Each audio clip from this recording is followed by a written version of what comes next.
Hello, everybody, and welcome. My name's Don Arnold, and you're watching World Talks, coming to you live from Warsaw. A potential global trade war launched by Donald Trump has still not been resolved, but negotiations are still pending for the EU and even for the U.S.'s closest neighbor, Canada. Meanwhile, the Trump administration has greenlit the sale of U.S. weapons as long as EU NATO members and potentially Canada foot the bill. And now joining us to discuss these and other topics of the day is Bernhard Otterstein, president of the Polish-Canadian Chamber of Commerce. Hello, sir, and thank you very much for joining us tonight on World Talks. Good evening. Now, let's first start out with this massive draft EU budget that was announced earlier today by Ursula von der Leyen for the years 2028 to 2034. First of all, I guess, what stands out for you the most compared to the last budget cycle that we saw? We have some new items in here and, well, a lot more money. I think what stands out clearly is that Europe has realized that it's uncompetitive and in danger. So the bottom line is it needs to spend more on becoming more competitive, on integrating its scientific and business communities and competing with other parts of the world, and also being more stronger in a defense from a defense point of view. So being more resilient in that sense. Right, and well, actually, the EU has a lot of tough choices to make, whether it's within the European Union or whether it's within national governments, as to prioritize spending. We all know that 3.5% of GDP and up is the new target, and this is going to make it difficult for a lot of governments because they're going to have to slash costs somewhere. How rocky do you think this whole process is going to be over the next year or the next 2 years? Undoubtedly, it will be somewhat rocky, but I think that the changes are inevitable. They could also ultimately lead to more employment, better jobs, and better economic conditions for people. But I think that the shift from one type of economy, which is sort of a status quo economy, running with on a business as usual type of approach, will the change to a more innovation, defense-driven economy may ultimately be beneficial in some ways, but it's going to have some ups and downs along the way. Which brings us to the new item of competitiveness.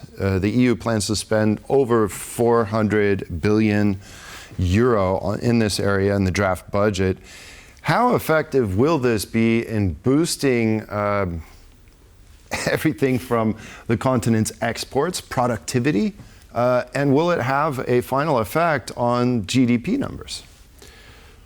That is anyone's guess, but I think that it's really something that Europe needs to achieve, no matter what it takes. It really needs to do that. Is this something, though, that should be mandated at the EU level, or arguably, the EU should reduce regulation and let people do their thing, and that's the way that economic progress often happens in countries that are not over-regulated, that allow their citizens to do business and become innovative. It's people who are innovative, not governments in general.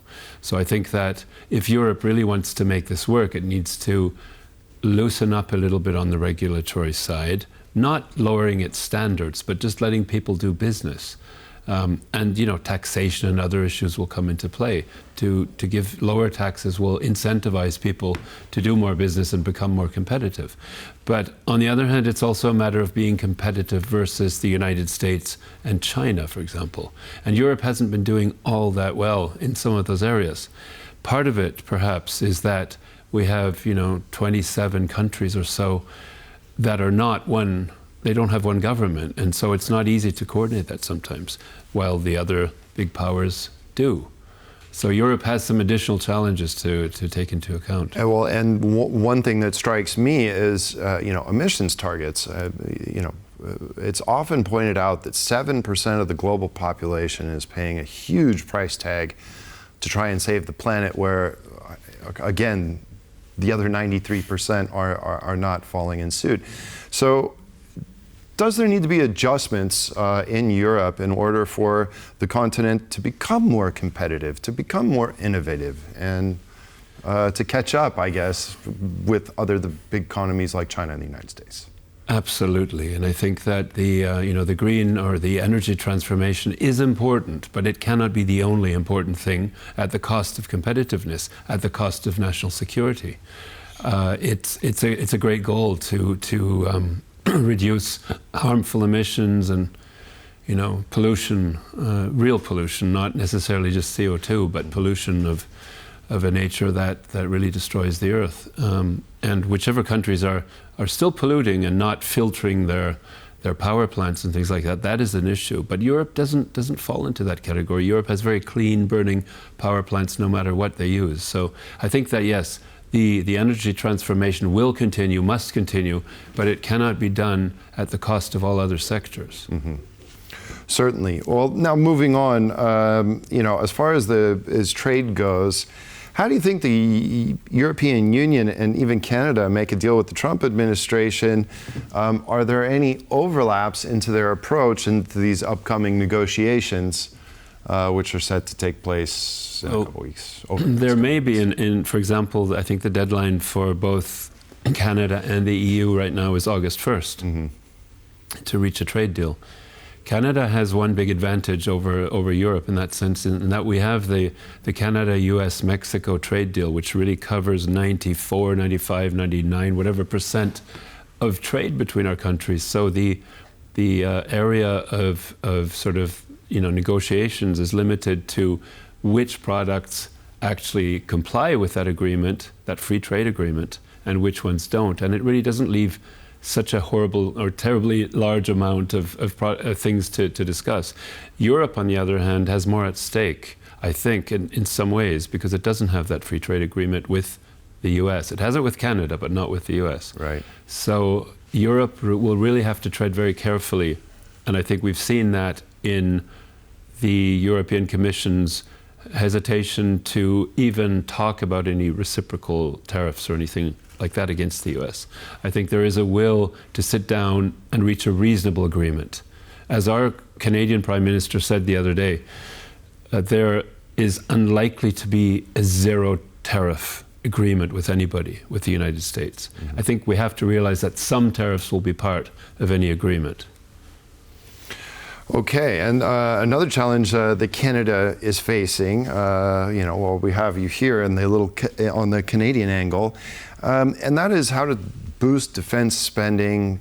Canada's been a laggard in NATO, and now has to not only achieve the 2%, but it's got to get up to 3.5% within the foreseeable future. Can Canada rise to this challenge, and is it interested in aligning with the rest of NATO? Yeah, I think arguably it's been lagging behind in that sense, in a way that's not justified. But Canada has realized that it needs to step up now, and it has committed to increasing its defense spending to 2% by the end of next year. That seems modest, but it is quite a leap forward. And then up to 3.5% over the coming few years, plus 1.5% on critical infrastructure and security. So that sort of adds up to 5 or so in total. Right. So Canada has committed to do that over the coming few years. Now here in Europe, we have another challenge, and that is Ukraine. Now Donald Trump has finally said that he's willing to send U.S.-made weapons to Ukraine so long as the European NATO members and even Canada pay for that. We've seen France and Italy say they're not interested to be on board with this this initial $10 billion plan. Will Canada be involved will Canada participate in purchasing weapons for Ukraine, which is so badly needed right now?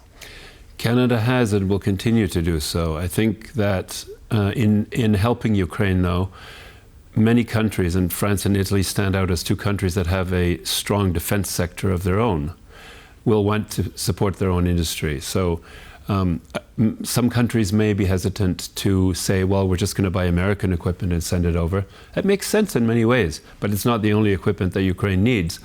And many countries have alternative tools and equipment that could be used. So I think that it's going to be a combination of using whatever the market can bear, whatever is available at a given time, while all of the NATO member countries, in increasing their defense spending to their commitments under NATO's new standards and principles, will want to develop its own industries, and including Poland. I think every country is very keen on doing that, on both helping Ukraine and strengthening its own defense industry in the process. Well, certainly. And, you know, it has been 3 years since the full-scale invasion, and we're still playing a little bit of catch-up here as far as manufacturing is concerned, which begs the question of the immediate needs of Ukrainians right now. I'd like to ask you also about, you know, Canada is home to the largest diaspora of Ukrainians anywhere in the world. How has this impacted the government's decisions to support Ukraine? Because we're aware that Canada has been a very staunch supporter of Ukraine. But how does this dynamic affect what Canada does for Ukraine?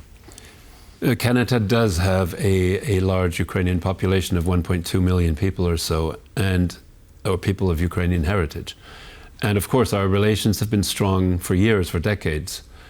It's nothing new. However, in this situation of Ukraine being under threat, of course, Canada has stepped up and has very strong connections, has made a lot of military and other commitments to Ukraine or to the region within NATO, to Ukraine obviously beyond NATO, but as a country under threat.